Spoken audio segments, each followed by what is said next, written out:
Up next on Maine Public Television, a Your Vote 2017 special report. We'll discuss the two citizens' referendum questions on the statewide ballot. Question 1, which would allow for a casino to be built in York County, and Question 2, which would expand Medicaid in Maine. We'll talk with Maine Public's chief political correspondent and with people on both sides of both issues. We hope you'll stay with us.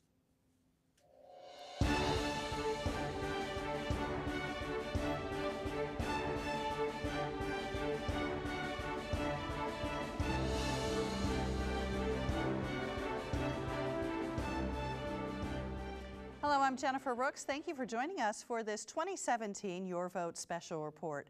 This Tuesday is Election Day. In addition to local ballot measures, voters will decide 4 questions on their statewide ballot: 2 citizens' initiatives, a bond question, and a constitutional amendment. On this program, we will focus in depth on the 2 initiatives, Question 1 and Question 2. An important note, we taped the interviews and roundtable discussions for this program early on Friday before the State Ethics Commission began deliberating a possible fine against the pro-Question 1 campaign. The commission has been looking into whether the campaign broke ethics rules and hiding the source of its funding for more than a year. On Friday evening, after more than 6 hours of deliberations, the members of the commission levied $500,000 in fine against campaign committees controlled by Lisa Scott, who is Sean Scott's sister. This is a record fine for the Maine Ethics Commission. The Question 1 campaign is expected to appeal the decision. Question 1 is an act to allow slot machines or a casino in York County. It reads, do you want to allow a certain company to operate table games and or slot machines in York County subject to state and local approval, with part of the profits going to the specific programs described in the initiative? Here was some background on this citizens initiative. Maine Public chief political correspondent Steve Missler. Steve, this is not the first time Maine voters have faced a gaming question on a ballot. Remind us of what we faced in the past. Well, the first one to be approved at the ballot box was in 2003, and that was actually a proposal backed by the same people that are backing this initiative. That's Sean Scott. And that was Bangor. That's right, the Bangor, which would added slot machines to the existing racetrack there. That, up until 2009, was the only one to be approved at the ballot box, although there were other initiatives that came forward, both via the ballot box and in the legislature. Those never were successful until 2009 when the Oxford Casino was ratified by voters. How is this ballot question similar, and how is it different than those that have been ratified in the past?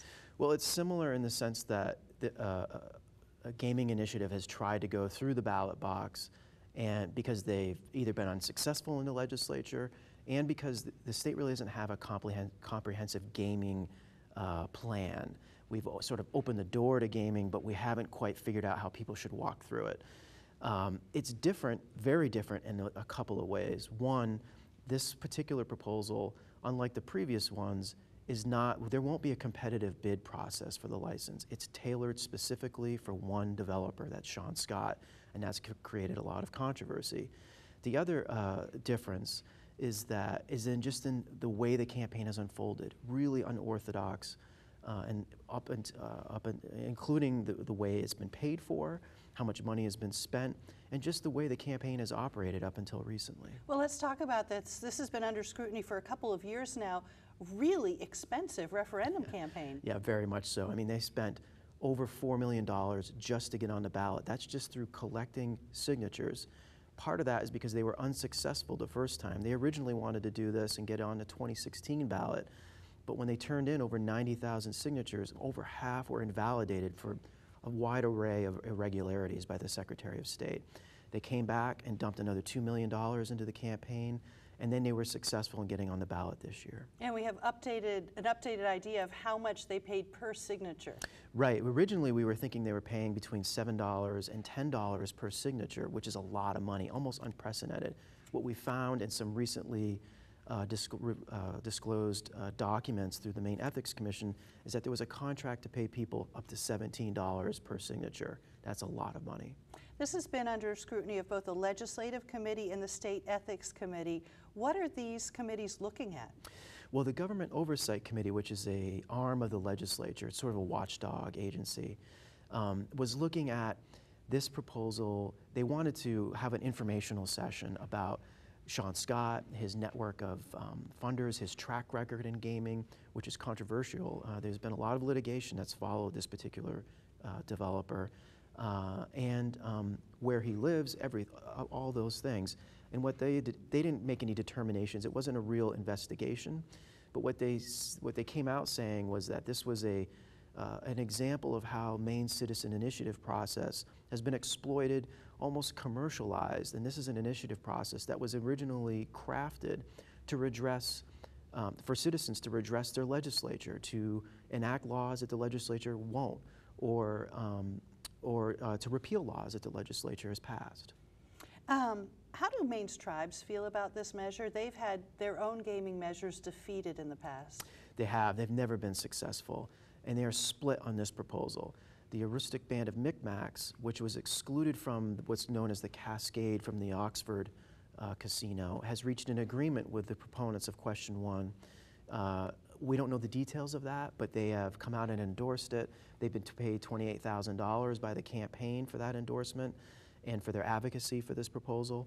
And the Penobscots and the Passamaquoddies came out yesterday saying that this proposal would hurt them because they currently receive money from the Oxford proposal, or the Oxford Casino, which would be a direct competitor to this and could potentially lose money. Really interesting. Thank you so much, Steve. Thanks, Jen.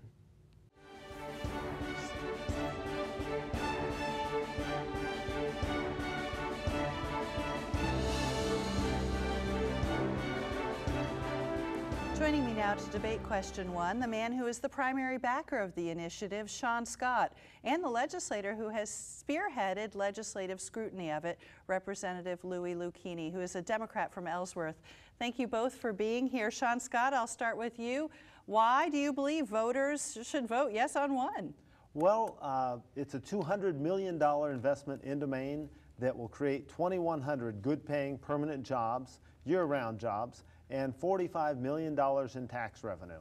So we think that's a great opportunity for Maine, and we have a hard time seeing why people wouldn't support a new investment of this type with this many jobs and this many tax dollars being brought to Maine. Louis, why do you believe the opposite? Sure. Well, thanks for having me on, Jennifer. I think it's a bad deal for Maine, primarily because it's a law written to benefit just one company by granting the sole eligibility to one company for a casino in southern Maine. So at its core, I view it as a no-bid, anti-competitive law, and in general, I oppose those types of laws. Secondly, I think this is another instance where big out-of-state money has come in and taken advantage of our citizen initiative process in writing laws that benefit themselves or push their agendas. All the Maine voters that I've talked to are getting a little tired of that happening here in the state of Maine. And lastly, I just think that the campaign that's been run has been unethical and dishonest this entire time. They're still under a pending ethics investigation. I think Mainers are in the dark as to who's financing this. And we need to have more information before we can take a really educated vote on whether or not to pass this. Okay, well, let's turn there, Sean. Who is funding this campaign? There's myself, our companies, David Wilson, one of our partners, who's the construction phase person that will be handling during the development. There's 2,700 jobs just during the construction phase. And as for how the process works, the initiative process has been with us since 1908 in Maine. So it's been here more than 100 years. The rules and how it works are set up by the legislature, and we follow those rules to go on the ballot. Matt Dunlap certified this for the ballot. He wouldn't have done it if the criteria had not been met. So we hear always from the legislature they don't like the process, but they sit there term after term after term. If the process should be different, they should change it, not just complain about it every new time. So what we believe is, just as the Bangor facility came about by the Citizens Initiative process, the Oxford Casino, which Mr. Lucchini has been being driven around by their campaign strategists campaigning against this. The Oxford Casino has spent a lot of money in the legislature in these politicians' campaigns, so it's not surprising to see them coming out against it, basically drinking the Kool-Aid and being influenced by Oxford. You know, that's what we saw in this campaign throughout. But what we have heard from the voters is the jobs and the tax revenue and the investment into Maine is something people support. And that's why we feel good about bringing tax revenue and jobs to Maine. If the process should be different, then the legislature should change it. But to sit there term after term at the public trough and not change it, but to complain about it, we don't think is fair. Well, 2 points there, Louis. Do you agree that the process is flawed? That the only way Sean Scott can try to bring a casino to Maine, the way it seems, is to bring it through an initiative? Well, I think you can bring a bill to the legislature and try to pass a casino that way. And I think that's the most common way that these proposals have been attempted. If somebody wants to use the citizens initiative process, that's a different process, and that's codified in statute. In the Constitution. And as Sean said, it was put in 1908.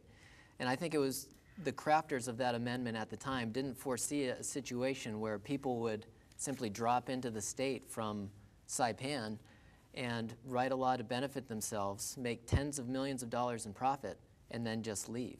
So, I mean, I don't disagree that I think the initiative process needs reform, but I think that's something that the legislature is going to continue to need to work on. And how about Sean Scott's other point that the No campaign is being funded by people behind the Oxford Casino who don't want the competition? Sure, yeah, looking at the campaign finance reports, I think that's true that Oxford Casino is financing the No campaign. But to be absolutely clear, I am not affiliated with the No campaign in any way. They don't pay me. They've actually never driven me in a car. I don't know why people keep saying that. So I've never worked for the No campaign or for Oxford Casino. I've never taken a campaign contribution from them either. Okay, Sean Scott, the ballot measure, as voters will see it, does not, of course, lay out specifications for what will be built. Can you tell us what will be built? It says slot machines, or it leaves it open. What will we see? Well, the legislation, as it's proposed in the initiative, talks about a gaming facility. In addition to that, what we want to build is a hotel, a event center, fine dining, and we want to bring musical events, expos, convention space to southern Maine. Right now, much of this business is going to New Hampshire and Boston and other places. So this is a chance, this is an opportunity for Maine to keep its money, its tax revenue, its jobs inside the state. This process is the only process by which gaming has come to Maine. And the legislature has been talking about this issue for more than 20 years that I know about, and yet they've done nothing. The legislature actually commissioned a terrific report in 2014 that concluded that a southern Maine gaming resort would keep money, tax revenues, and jobs inside Maine. Much of that money has been going for decades to places like Connecticut and Rhode Island and other New England destinations. So for all the talk about a legislative solution, that's all we've heard is talk. There's been no action, there's been no conclusion, and certainly there's been no tax revenue or job creation. So that's why the Citizens Initiative is the only way that this industry has been able to deliver those benefits to Maine so far. Did you try to bring a bill before the legislature before you started the Citizen Initiative process? There were two bills actually very recently. 1290, which was sponsored in large part by the horse industry, which is one of our biggest supporters and have endorsed the Citizens Initiative. And there was another one. Both of them were stopped. But basically what we've seen 4 times is Oxford spending millions of dollars to block competition, both in 2011 when there were 2 Citizens Initiatives in regards to this, and more recently there was LD 1290 and another one, 13-something, that was also going through the legislature, also blocked. Some of those had competitive bidding procedures, different things, but in every case there was an excuse, a reason to spend money by Oxford Casino to block those things, and the legislature went along with it each time. So that's 4 times just in the last 5 years. So we're left with little else than the Citizens Initiative, because last year that process brought us $160 million in revenue, $53 million in taxes, $18 million for our schools, and more than 1,000 jobs. So no one claims it's perfect, but it's the best we have to work with, and it's the only way available for this to develop. And when you say last year, are you talking about Bangor and Oxford together? Yes. Okay. Louis, what is wrong with building a new gaming resort in York County, convention center space, concerts? I'm sure people have been to concerts in other states. Sure. Well, you know, I'm not fundamentally opposed to casino gambling, but I'm opposed to the way that this law is written. And we've heard a lot of promises for jobs in this big resort facility, but I see them as nothing more than empty promises from this campaign. In fact, if you go back just 6 months, the campaign team put out a press release touting their proposal and the 1,000 permanent jobs that they were going to create. So in that 6 months' time, that number of jobs has more than doubled. And they're expecting us Mainers to buy it, that they're simply going to build this. It's our responsibility as lawmakers that if we're going to go into business with the casino industry, that we put adequate protections into place, adequate safeguards for the Maine residents and Maine taxpayers, and we put laws into place that will hold the casino's feet to the fire and make sure that they uphold their promises. Question 1 has none of those safeguards, and that's why I think it's a terrible deal for Maine. If question 1 is passed, Louis, though, couldn't the legislature put the safeguards into place after it's passed? Yeah, if question 1 passes, then I'm pretty sure a bill will come forward and it could be potentially dramatically changed. All right. And Louis, go ahead, Sean. And we saw, even in 2003, when the voters supported the redevelopment of the Bangor Historic Raceway, resulting in hundreds of new jobs and tens of millions of dollars of tax revenue every year, the legislature has always gotten involved to reform or change the money distribution, and that's fine. We're not opposed to that, but if we wait for the legislature to offer a solution, we've been waiting more than 20 years that I know of, and no solution has been proposed. Why didn't they fix 1290 if they thought that was a great plan to produce jobs and tax revenue and stop our money from leaving Maine? Why didn't they do it? Louis, some of your fellow legislators have decided to support this, not because they're crazy about the idea overall, but because they say Maine is not in a position to turn its nose up to potential revenue. What do you say to that? You know, again, when you talk about the revenue numbers, it's based on promises that aren't written into the law, and that's one of my primary problems. The revenues that are projected are based on a massive resort facility. None of that's required in law. So we're just going to hope that the casino industry builds something and does what they promise, but any good legislator would make sure that we put that in the law first. What are you afraid will happen?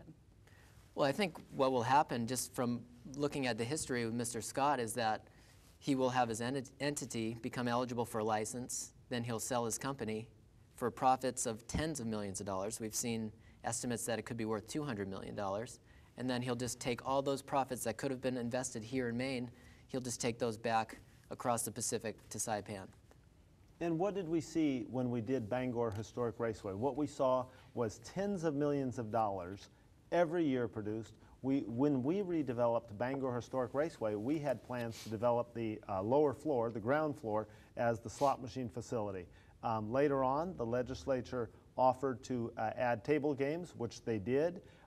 Later on after that, the facility was initially in the Miller's restaurant, temporarily, and then today we see a $125 million resort. So I think what are the solutions that have been offered by the legislature? But Sean, in that case, Yes. in the Bangor Raceway case, you did sell the license. We sold the facility, the Bangor Historic Raceway, and after we redeveloped portions of it for the slot machine facility. What assurances? And that was a win-win. Since that time, nearly $500 million of tax revenue has come out of this industry. Are you going to develop this facility? And if so, what assurances? How can you convince those who are skeptical that you yourself are going to do it and not sell the license for $200 million? That's a lot of money. One of the reasons and ways we can do that is we've already made plans. We've developed conceptual drawings. We've hired a contractor. We've got a developer on board. So we're committed to seeing this through. But let's not forget, Bangor was a win-win. Louis has just said, what if it only creates 1,000 jobs instead of 2,000 jobs? If that's the worst that he's worried about, are 1,000 jobs not important? In my book, every person's job is important. And if it's one person's job, that's important. And so to say, well, we don't know if you're going to have 2,100 great paying jobs, like you say, maybe it's going to be 1,000, as he just suggested. Is 1,000 jobs not important? And every tax dollar is important. So these dollars, these jobs are leaving our state right now. They're going to other New England destinations. They're going to be going to Boston when that opens in a little over a year, and that's a $2.5 billion resort. So how can you belittle one person's jobs or 1,000 people's jobs? Those are critical for our state and the tax revenue that they produce. Yeah. Go ahead, Louis. And you know, I think Sean brings up the 2003 referendum a lot, and I think what people may not remember is that authorized a casino in Bangor, but it also authorized a Southern Maine casino. Mr. Scott had the rights to develop in Bangor, but did not have it in Southern Maine. And so one of the reasons why we don't have a Southern Maine casino now is that Mr. Scott actively financed a campaign against a Southern Maine casino.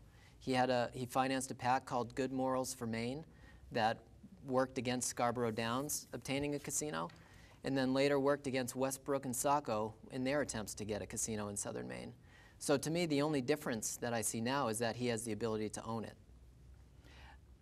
If you look at the Bangor Historic Raceway and the jobs and tax revenue it's produced, if you talk to the Bangor citizens and the city council members and even the police chief, who's been in the newspaper numerous times, who wasn't even a fan in '03, if you look at the retail development, hotels, restaurants, the job creation, not just in the facility, but the economy overall, you see a huge difference. And that's why people are supporting this. And we've talked to people from one end of the state to the other. Those tax revenues get distributed to every city and town across the entire state. It's schools, it's health care, it's tax relief. So they can argue and discuss different things, but what has the legislature done in 20 years to help this? And the answer is they've offered no solutions. All they do is come out to complain about either the initiative process or how it operates, which they've created those rules, we just follow them, or they complain about the jobs and say, well, maybe it's not 2,000, it's 1,000, but every job is important. Louis, your legislative committee that you are co-chair of has been spending almost 2 years looking into this initiative and initiative process. What in that, have you found out that concerns you? In the initiative process? Well, as a part of the legislative committee, what have you uncovered? Right. We've done some things to work on the initiative in general, but in terms of this specific direct initiative, my co-chair and I, Senator Garrett Mason, we requested an ethics investigation. We were looking through the campaign finance documents. We noticed some irregularities. We noticed that some of these players were involved in a similar Massachusetts referendum where they got slapped with a $125,000 fine for disguising the true financing of the initiative. So looking through the documents, we thought it looked a little suspect, so we requested an investigation. Since then, they've changed the sources of income. It appears that some of the money is coming from a foreign entity, Region Able Associates, as well as Capital 7 LLC out of Nevada. We still don't know where they get their money, and this is an ongoing ethics investigation that should be resolved possibly today. So we're really suspect about where the money comes from. We think that's an important part of the information that Mainers need to know before they can vote on this. Why has it been so difficult for people to find out where the money's coming from, Sean? Well, I think it has been transparent, and at every step of the way, I wasn't here during the signature drive, but at every step of the way, they coordinated with the ethics folks, they coordinated with campaign finance specialists, both attorneys and lobbyists and specialists that do this all the time. And I think they did everything they could do to make it as transparent as possible. And what I think you see is he mentioned Garrett Mason, but does Garrett Mason mention all the financing he's received from Oxford Casino? It's in his campaign contribution list. You can look at it online, but you never hear him say, oh, and by the way, I'm financed by Oxford Casino. And you don't hear Louis talking about Oxford Casino's involvement, but he's basically doing their bidding, campaigning against this. So these legislators are influenced by Oxford's contributions to them. There's no two ways about it. And they should just say that. If they want transparency, they should say that. And just as a response to that, again, I've taken no campaign contributions. I've voted for casino proposals that Oxford has opposed regularly. Last legislature, I supported a unified tribal casino. Oxford opposed it, but I supported it and tried to do it. So using this argument that, Oxford somehow has control over us is just a flawed argument, and it's a misdirection from the real question, which is that we're writing a law that benefits one company. Is he suggesting that his group, his committee, has received no contributions from Oxford? Is that what you're saying? My campaign? No, your committee, your VLA committee. Committees don't receive money. Your friends on the legislature, you serve in the VLA committee. Are you suggesting that none of them receive money from Oxford?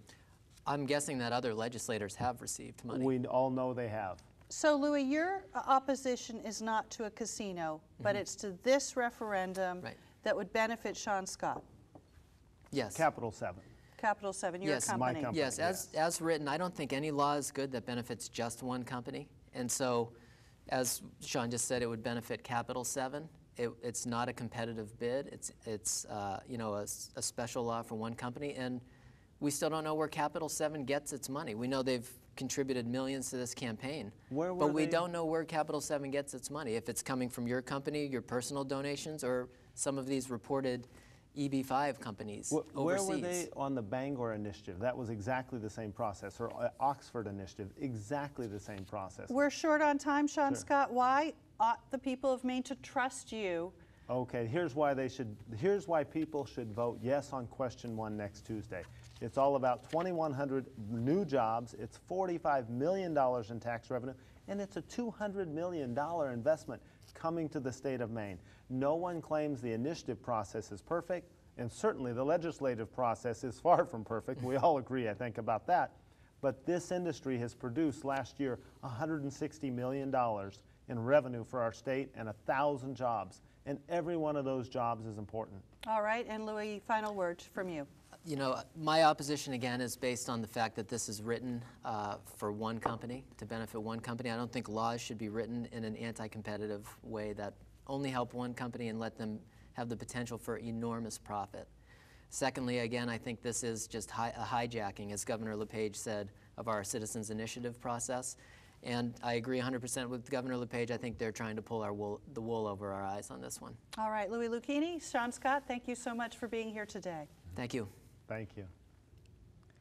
Now we'll turn to the other statewide ballot initiative on Tuesday's ballot, which is Medicaid expansion. The question is titled, An Act to Enhance Access to Affordable Health Care, and it reads, do you want Maine to expand Medicaid to provide health care coverage for qualified adults under age 65 with incomes at or below 138% of the federal poverty level, which in 2017 means $16,643 for a single person and $22,412 for a family of 2. Well, we're back with Maine Public's chief political correspondent, Steve Missler, with an overview of this question. Steve, this ballot measure is directly related to the ACA, Affordable Care Act of Obamacare, which incentivized states to expand Medicaid coverage.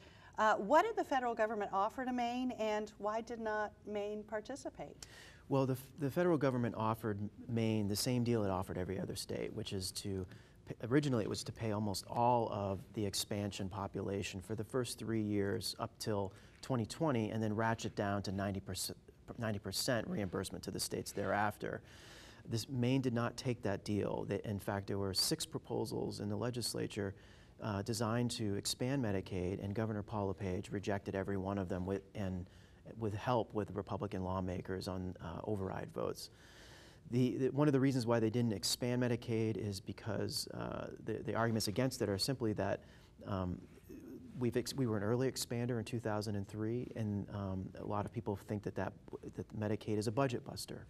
And proponents of it say that we need to expand to fill the coverage gap that's left in the ACA between the people who receive subsidies and the people who currently receive Medicaid. There's some debate about how many people would be affected. What's sort of the accepted number? How many people would be included in this expanded coverage, Medicaid coverage? Well, the commonly reported number is 70,000. It could be higher than that, it could be a little bit less. But 70,000 low-income Mainers who currently fall into the coverage gap that I just described, which is those people who can't qualify for the subsidies on the individual market offered through Obamacare, and those who currently receive Medicaid. Last year we passed several referenda that are still not resolved. Could that happen here if Medicaid expansion passes? Is it a given that it will happen and happen right away? No, it's not. I mean, we saw last year 5 referendum questions pass, and the legislature attempted to did repeal one of them, and they tinkered with or altered or delayed the implementation of the others. So there's no question that that's a possibility in this case, especially with Governor Paul LePage, an ardent opponent of expansion, still in office, and at least until 2019. All right, well, thank you again, Steve Missler. Thanks.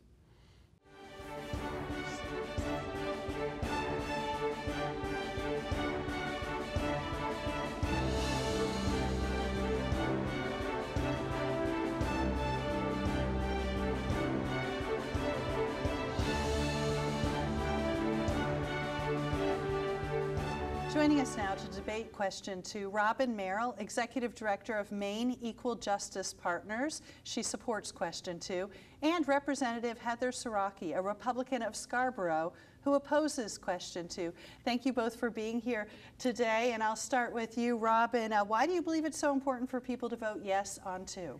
Well, too many people lack access to affordable health care here in Maine. And Medicaid expansion is a good deal for Maine for a lot of different reasons. It'll provide health coverage to over 70,000 Mainers, people who are going without the care they need. So it will make our healthcare system more fair, but it also will bring significant economic benefits to our state. It will create jobs. It will bring in $500 million in new federal funds into our economy, into our healthcare system. It will stabilize costs in the private market, which will have an impact, a positive impact on people who get their insurance through the private market. And we also know that it will address costs in the healthcare system, because when people can get the care they need when they need it, they're less likely to end up in the emergency room, which is worse for everybody, and it's more costly for our system. So there are a lot of good economic reasons that we should expand Medicaid, and then there are also some really good, important reasons that have to do with fairness and compassion and the fact that too many people are going without the care that they need. All right. Well, Representative Siraki, Heather, what do you say to that? Why should people oppose question 2? I oppose question 2, I think partly also because of Robin's statement there, that we do have a compassion factor here. We have hundreds of disabled individuals for whom the Medicaid program was designed to serve, languishing on wait lists. Some of them have been on these wait lists for years. The Medicaid expansion is going to create a really difficult budget problem for us in the legislature. We're going to have to prioritize money for people who are able to work, for whom the program was not designed, to serve them ahead of people that are currently on wait lists. I find that shameful. I find that wrong. And we have tried this experiment before. We did expand to these populations previously in the state of Maine. We owed the hospital $750 million in unpaid Medicaid bills. This is a tremendous budget-busting proposal, and we're not serving the people that need to be served currently.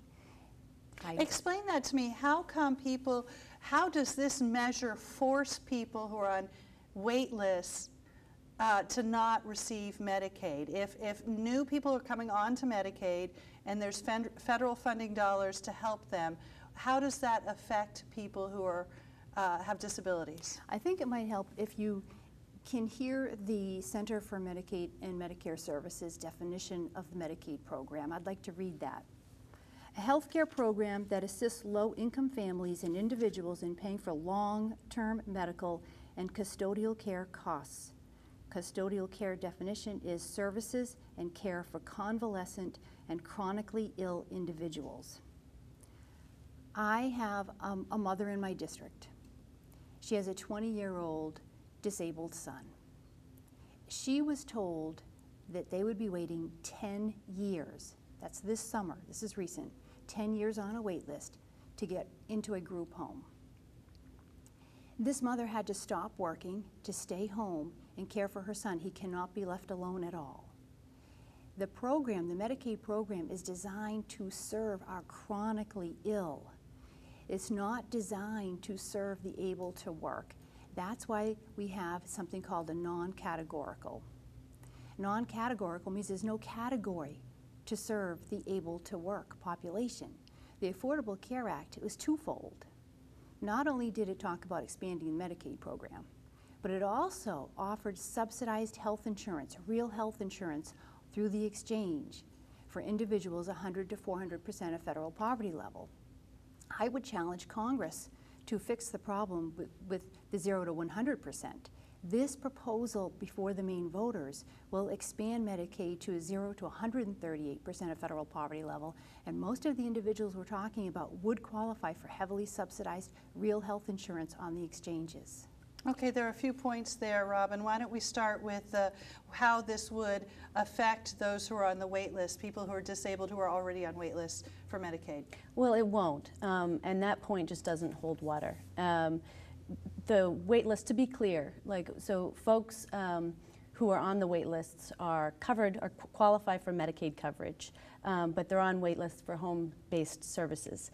We need to address the wait lists. That is important, but it shouldn't be used as an excuse to not cover over 70,000 Maine people who would gain access to basic Medicaid coverage under this opportunity. These are dollars, federal dollars, that have been earmarked for this purpose.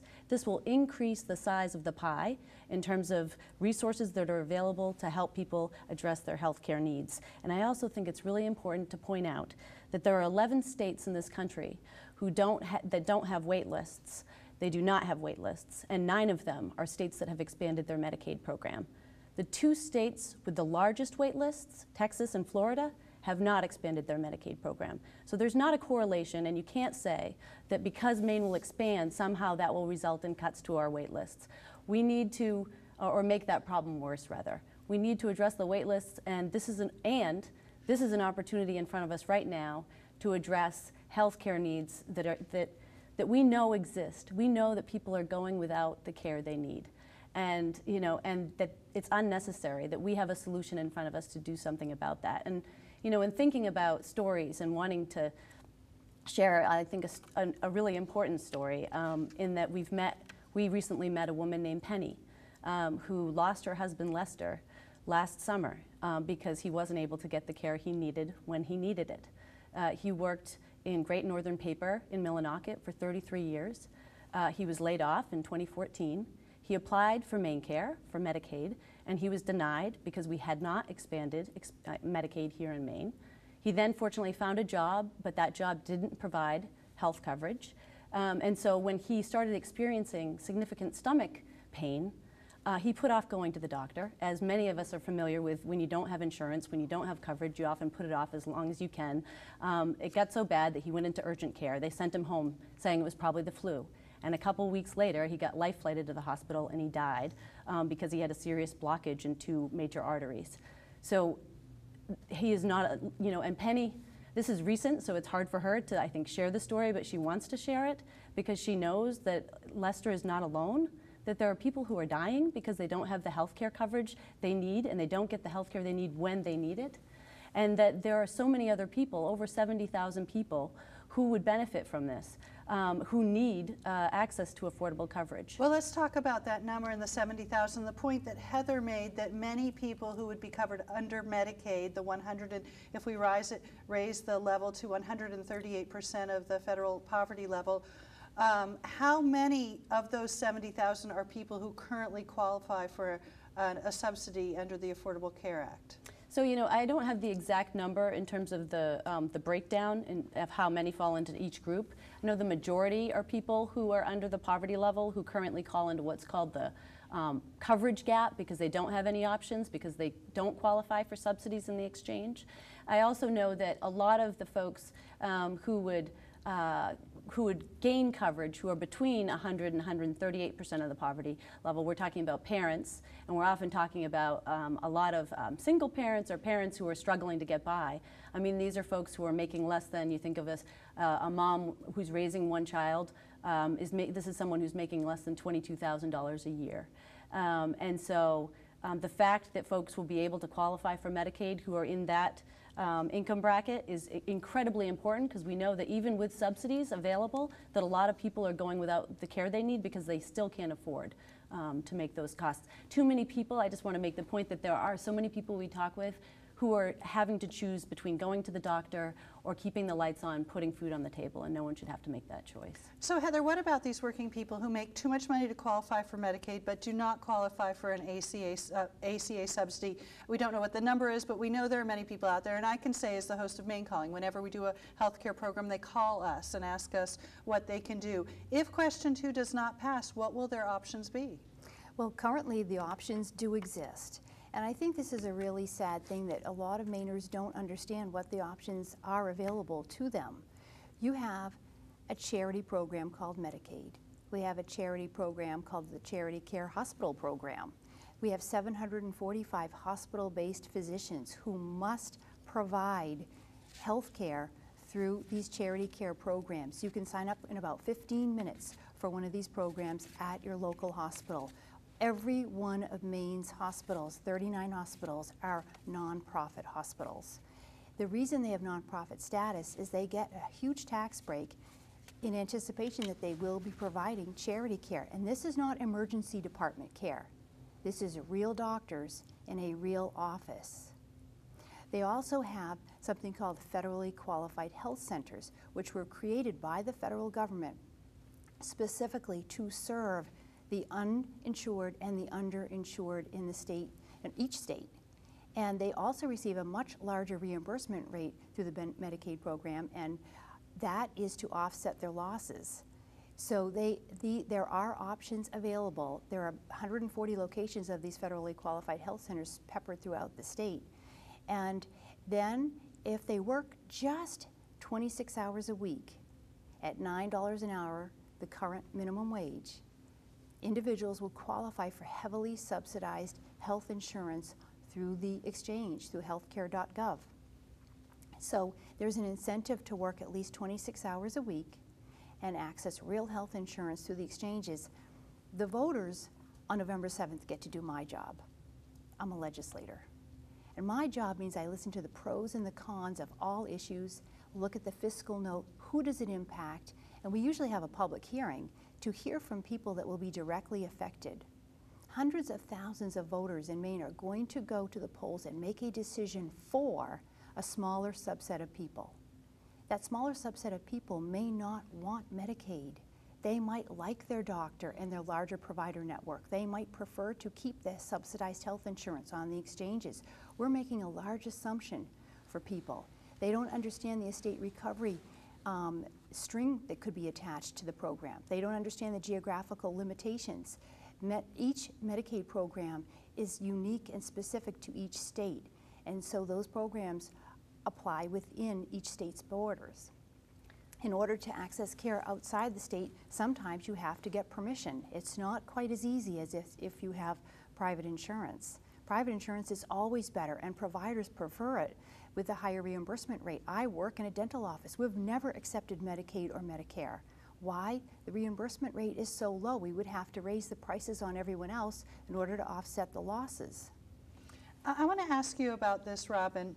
If question 2 passes and somebody who does qualify for Medicaid right now has an ACA subsidy and is covered by private insurance, does that person then have to switch to Medicaid?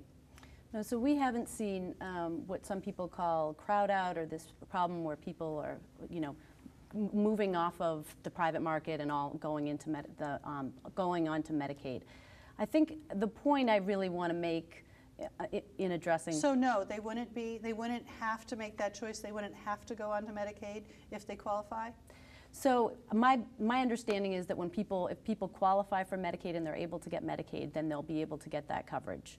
It's cost effective, and that it's important to point out, when you talk about people and they're having options or not having options, there are too many people who don't have options right now. There are many, many people who aren't able to afford coverage, even with subsidies in the exchange. And that the federally qualified health centers, the hospitals, that's not providing care to people, that's not providing health care options to thousands of people. And that's why the health centers support question 2, that's why the hospitals support question 2. And it's no answer to just move people to have people go and get their care, free care at the hospital, because that costs everybody money. It's not, nothing is in fact free, in that when people go and get care at the hospital, it is what we call uncompensated care, because the hospitals don't get payment for it, and that those costs inevitably get shifted to people in the private market. But also, the reality is that people don't go and get the care they need when they need it because they don't have coverage and they don't have a way to afford it. And free care, for example, you know, we've gotten to know Kathy Phelps, who is a hairdresser in Waterville and has been cutting hair for 3 decades now, and is a lovely human being. And we got to know her because she wrote a letter to the editor just sharing her story over the course of this campaign. And she's not able to afford the oxygen she needs. That's not good. She's not going to get that from free care. She's not going to get that from the health center. And so that's something she's grappling with. And Kathy is not alone. When we're talking about people who would gain coverage options who don't currently have them, we're talking about, you know, parents who are struggling to make ends meet. We're talking about veterans. We're talking about older Mainers like Kathy who don't yet qualify for Medicare but have some significant health care needs that need to be addressed. So going back to, you know, will people be forced onto Medicaid? People we know would be eager to qualify for Medicaid, and we've seen that when people are pleased with Medicaid coverage. There have been surveys of people who are covered by Medicaid, and they're happy with their coverage, just as people who qualify for Medicare are happy with their coverage. And in comparison to people and their feelings with their private coverage, it's comparable.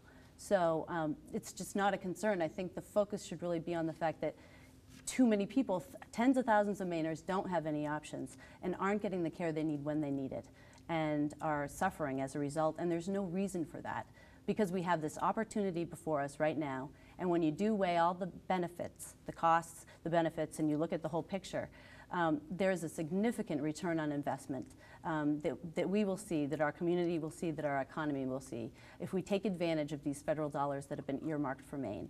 And there's a substantial body of research looking at the other 31 states that have expanded their program and seeing these significant benefits, both economic benefits and also benefits in terms of access to care for people. Well, let's talk about those economic benefits. Heather, what is your concern about cost? You know, we're talking about the federal government matching this 100% in the beginning and then 90% down the road. That's a lot of money. But you are still concerned it will cost the state of Maine too much. Tell us about your concerns. Elucidate us. Okay, I think listeners may want to get out their computers and look up LD 1039. There's a fiscal note available online that you can look at. This is not free. There's nothing free about this proposal. There's no free. We have administrative costs for one thing. We have to hire 103 new staffers at the Department of Health and Human Services to administer this program. Some of the people would qualify for the 90% federal dollars, 10% state dollars, but some will still be at the standard split rate of roughly 65-35. So we have to look at how in debt the federal government is and can they keep their promises. In the past, our federal match rate has changed and fluctuated routinely for the standard rate. I can see that the federal government may have trouble keeping their promises. This is completely unsustainable. I would like to give an example so that your listeners can understand the numbers here. The state of New Hampshire expanded their Medicaid program. What they did not factor in was the rush from people from private insurance into the Medicaid program. Their charity care rates in the state of Maine have remained flat even when we had our expansions. I mean, the uninsured rates remained pretty flat. We have a low uninsured rate. What happened was when people leave the private insurance market and flow into the Medicaid program, our premiums go up. You're taking able-bodied people out of the risk pool. So our premiums go up. So it makes health insurance much more expensive for everybody. In New Hampshire, they run into a $47 million shortfall, and there are other states. I've got California is 222% over budget. Kentucky is 107% over budget. That's $3 billion off. North Dakota is 114% over budget, and Oregon is $2 billion, or 128% over budget. We are looking at other states that have expanded this program, and they have run into tremendous red ink. They are just busting their budgets. Why do you think we have bonds almost every year perpetually to borrow money for our roads and bridges. Our transportation budget used to be 25% of the Maine budget. We're down to 10% now. It's crowding out other very important vital things. We could not meet our 55% statutory requirement for our education, our public education funding. And we've had to cut revenue sharing because we have no revenue to share, from 5% down to 2%. We have had large and growing wait lists of disabled people on those wait lists. Now, in the last 6 years, we have been able to tackle some of that, pay our hospitals unpaid Medicaid bills. Funny enough, the hospitals, we owed $750 million in unpaid Medicaid bills. So we just can't go back down this path again. It's not sustainable. The federal government is $20 trillion in debt, and they have a huge deficit problem. These are large numbers that the federal government's struggling with. They've made promises they can't keep. We cannot make promises we can't keep to Maine people. There are other options for people who are able to work. There are subsidized health insurance plans through the exchange available right now today. We have federally qualified health centers. We have charity care programs through our hospitals. The Medicaid program was designed to serve the disabled, not the able-bodied. Robin, who pays for it?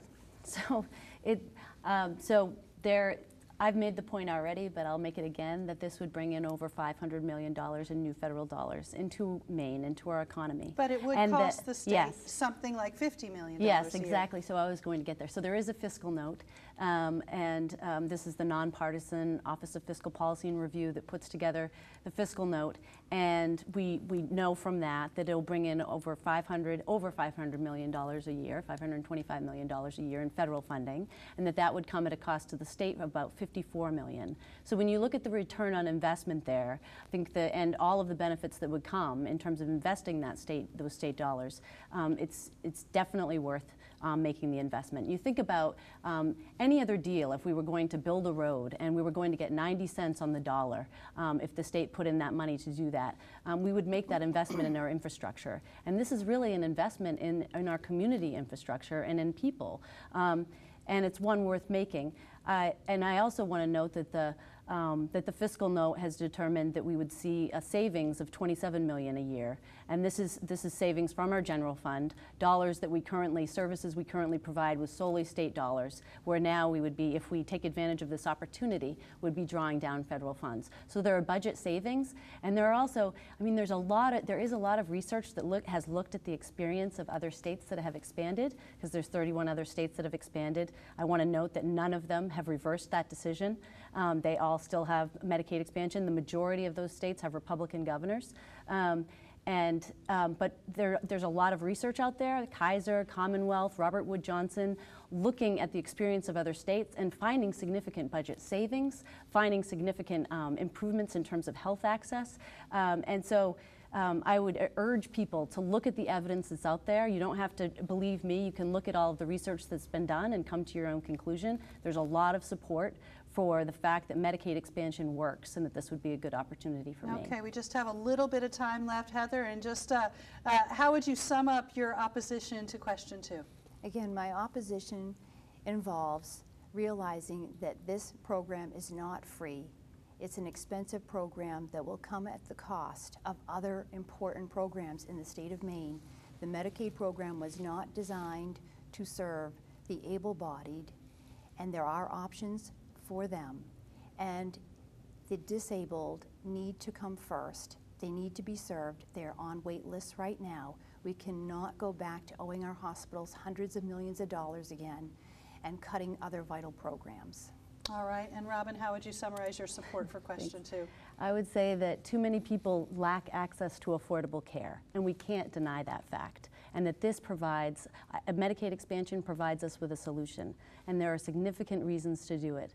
If you weigh the evidence and look at the facts, there are significant economic benefits, but also there are significant reasons to do it in terms of the impact to humans and people, and that no one should be dying unnecessarily, and that people should have access to the care they need.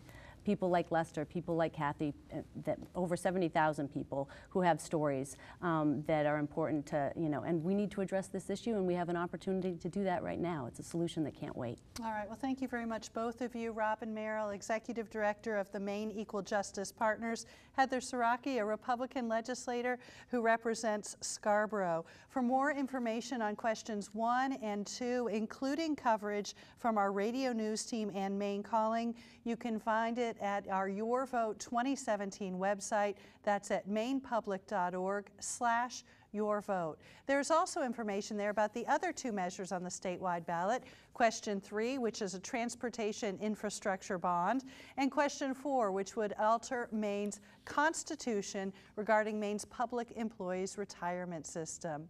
It would permit the state to pay off unfunded liabilities in 20 years instead of 10. For all of us here at Maine Public, I'm Jennifer Rooks. Thank you for joining us.